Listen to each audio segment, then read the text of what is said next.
ये सब रट लो, जो मैं बोल रहा हूं याद रख लो, दिमाग में घुसा लो। ये आपके बच्चों के भी काम आने वाली है, आपकी पीढ़ियों के भी काम आने वाली है, और अगर आप लोगों के बुद्धि में घुस गई तो भविष्य के भी बदलने वाली है, क्योंकि यहीं से सारा खेल शुरू होगा, आपकी सोच से ही। बाकी बीमारियों को भी कैसे सोचना होगा फिर आपको समझ आ जाएगा इसी एक चीज से। फिर सुन लो कि जब भी कोई संक्रमण आता है तो आपको 2, 3, 4 मैक्सिमम 5 दिन के लिए दुखी करेगा, लेकिन जाने अनजाने बाय डिफॉल्ट, बाय गिफ्ट आपको बहुत सारे फायदे दे जाएगा। लेकिन उस 4-5 दिन की परेशानी से बचने के लिए हम डेली परेशानियां झेलें और गलत तरीके से उसको इंटरप्रेट करें, गलत तरीके से उसका स्वागत करें और गलत तरीके से दुनिया को भी फैलाएं, खुद भी फैलें, तो वो गलत है। अगर आप में से किसी को अगर कोई संक्रमण आता है किसी भी तरह का, नाम कोई भी हो, तो एक्चुअल में होता क्या है?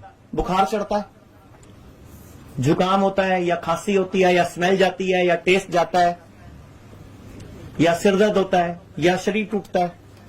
2 दिन, 3 दिन, 4 दिन। लेकिन आप लोगों को उस टाइम पे समझदारी क्या दिखानी होती है और गलती क्या दिखा देते हैं हम?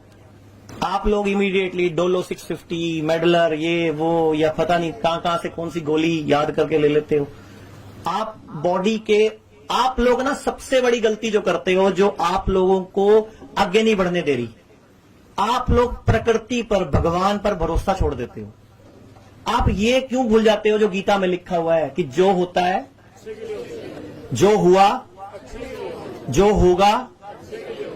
अगर वायरस ने अटैक किया और मेरे को बुखार चढ़ा, तो अच्छा क्या हो सकता है कि मेरी बॉडी टेम्परेचर बढ़ा रही है, तो मेरे अंदर के बहुत सारे वायरस, बहुत सारे बैक्टीरिया जो नहीं चाहिए, या बहुत सारा वेस्ट, बहुत सारा टॉक्सिन फूक भी तो जाएगा। पॉजिटिव सोच लो, सिर्फ सोचने का ही नजरिया ही तो है। अच्छा, स्मेल चली गई, खुशबू नहीं आ रही, तो इसका मतलब निकाल लो कि भगवान चाह रहा है तेरी खुशबू छीन ली मैंने, टिक जा एक बार, 2-4 दिन मत खा। एक्चुअल में तो भगवान के सिग्नल्स हैं। टेस्ट चला गया तो भगवान क्या कह रहा है? अच्छा, 99% बुखार में मुंह कड़वा क्यों होता है? भगवान कहता है, इशारा करता है कि टिक जा मानव, टिक जा, 2-4 दिन मत खा। लेकिन हमें समझ ही नहीं आता। अच्छा, हमें समझ आ भी जाएगा, आप बिस्तर पे लेट जाओगे, मम्मी आ जाएगी, हर घंटे वाला आ जाएगी, कुछ ले आना, कमजोरी फील हो रही होगी, वीकनेस, चलिया भी नहीं जा रहा व्यक्ति को, तेरी शक्ल कितनी होगी, तो उस टाइम मत आओ ना किसी की बातों में। उनको पहले से ही अगर आपने जिंदगी में कभी ये सब चीजें सिखाई हो तो उस टाइम वो आपसे वैसा कोऑपरेट करेंगे। लेकिन आपने कभी अपने घर पे खुद ही नहीं समझी तो उनको क्या समझाओगे? तो अगर टेस्ट चला गया इसका मतलब मत खाओ। अच्छा, कमजोरी आ जाएगी। अच्छा, मुझे एक बात बताओ, जब किसी को पैरालिटिक अटैक पड़ता है, जब किसी को लकवा होता है तो क्या होता है? लकवा होता है तो क्या होता है? सिंपल सा आंसर है, इतना सोचने की जरूरत नहीं है। बॉडी का आधा हिस्सा को अधरंग हो जाता है, काम करना बंद कर देता है। क्लियर? ये इसमें कोई दो राय तो नहीं। तो जब अधरंग होता है, मेरी बॉडी का आधा हिस्सा पैरालाइज्ड हो गया, तो क्या सिर्फ ऊपर ऊपर का हुआ है? फिर अंदर का भी तो हो गया भाई, लीवर भी तो आधा हो गया, किडनी भी तो आधी हो गई, फेफड़े भी तो आधे हो गए, आंतें भी तो आधी होगी, तो टिक जा माना, तब भी खाना कम करना। लेकिन कोई नहीं ध्यान देता। जब किसी को हार्ट अटैक पड़ता है तो क्या सिम्टम देती है बॉडी? नहीं, चलो ये तो सिम्टम्स हो गए ना, पसीना आ गया, दर्द चली गई, लेकिन एक्चुअल में उस इंसान को इशारा करती है ना बॉडी, भगवान इशारा करता है कि अब तो टिक जा मानव, लेकिन मानव ही तो है, टिकता नहीं। सारी प्रॉब्लम मानव में ही है, और मानव आपके पास आता है, आप खुद ही नहीं जागरूक तो उनको क्या करोगे? आप लोगों को पहले खुद तो नॉलेज होनी चाहिए। किसी को ज्ञान देने से पहले क्या हमें सही ज्ञान होना जरूरी है कि नहीं? अच्छा, क्या गारंटी है मैं सही दे रहा हूं? चलो ये भी क्या गारंटी है मैं सही दे रहा हूं? और क्या गारंटी आप सही देते हो? आप ही 3 जने 3 अलग अलग तरह के ज्ञान दे देते हो। गारंटी क्या है? दिमाग लगा के देख लो। पता लग जाएगा कौन सही दे रहा है, कौन गलत दे रहा है। भगवान बेवकूफ तो नहीं हो सकता। मैं भगवान पे विश्वास कर सकता हूं, भगवान पे शक नहीं कर सकता कि अगर उसने मेरा टेस्ट लेके गया तो क्यों लेके गया। कुत्ते को भी अकल है कि जब बीमार पड़ो तो 3-4 दिन के लिए नहीं खाना। बिल्ली को भी पता है, शेर को भी पता है, और करते क्या है वो, घास खाते हैं। अब आप लोगों के मन में कई सारे सवाल आएंगे, 102 डिग्री चला गया तो, 104 डिग्री चला गया तो, 105 हो गया तो, बस तो वही काम खराब कर, सिर पे चढ़ गया तो।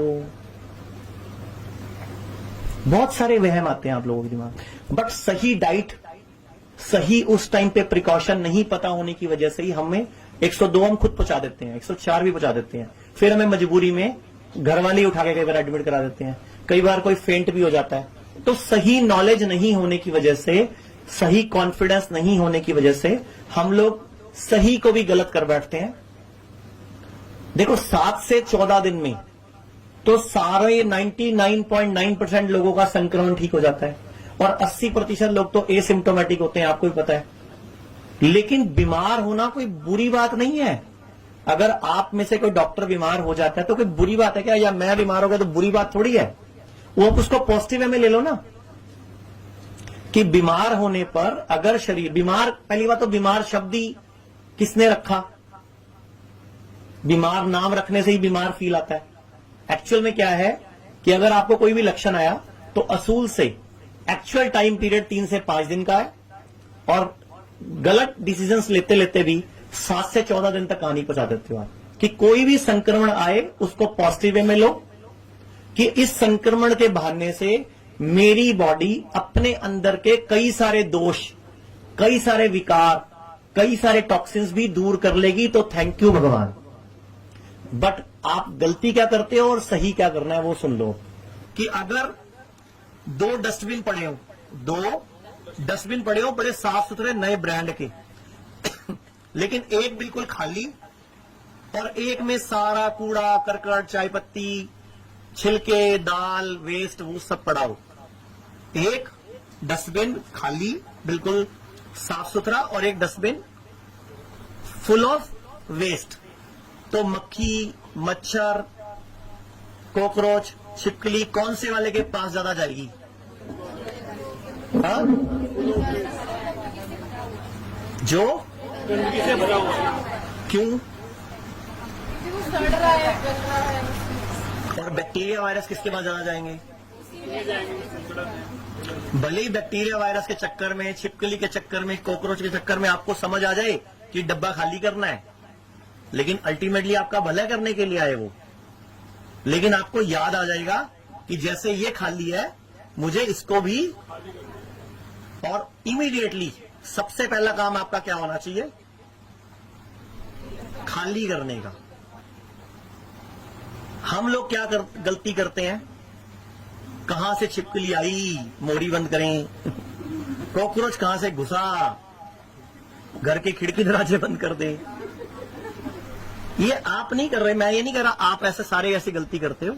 मोस्ट ऑफ द पब्लिक, जो मैं वर्ड यूज करूंगा वो आपके ऊपर नहीं होंगे, उनको अपने ऊपर मत लेना, और ले भी लेना तो मुझे कोई टेंशन नहीं है भाई, क्या इलाज है भाई। क्योंकि किसी की बुद्धि में तो मैं घुस नहीं सकता कि आप लोग कैसा सोचोगे किसी बात का। मेरा मतलब, क्योंकि सामने वाले की तारीफ कर दो, आप बहुत सुंदर लग रहे हो सकता है वो भैया की नजर से देख ले, लेकिन किसी को बुरा भी लग जाता है आजकल, कि उसके साथ वाले धक्के से कुपित हो जाते हैं कि मुझे क्यों नहीं कहा, इसीलिए मैंने किसी को भी नहीं बोला। वैसे आप में से आज बहुत सारे लोग बहुत सुंदर सुंदर स्मार्ट बन के आए हैं, तो एक बार क्लैपिंग कर दें सबके लिए।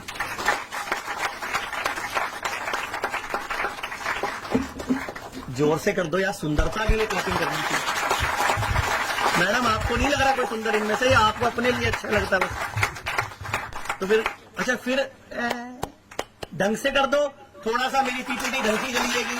हेलो, हाय, हाँ, जोर से।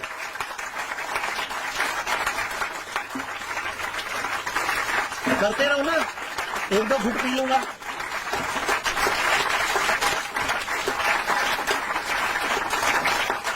अब नहीं पीने देना चाहते तो रुक जाना।